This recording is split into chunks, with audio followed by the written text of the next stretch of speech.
Assalomu alaykum. Xudo xolasa bugungi ishimiz shavodga bo'ldi. Bir dona yarmiqap bilan bir dona adrenalim bo'ldi buga. Ishlarimiz mana lentalari bosilib, cho'tka yetib, penallarni so'yib berdik. Ishlarimiz ilk kat chiqmonishlarini. Penallarni so'yib berdik, cho'tka yetib. Setkalarni o'rnatib berdik.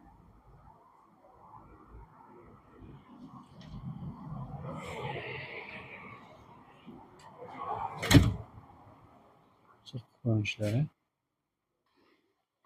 Bu ikkinchi eshigimiz bo'ladi bu. Bu ilk kat bo'ldi ishlari. Temirdan samoklari ham cho'tka hammaydi. Kimda shunday eshiklar kerak bo'lsa, aloqaga chiqarsizlar. Nomerlarimizni qoldirib ketamiz. 91 dan 016 53 53. Kelishgan holda ishlab beramiz.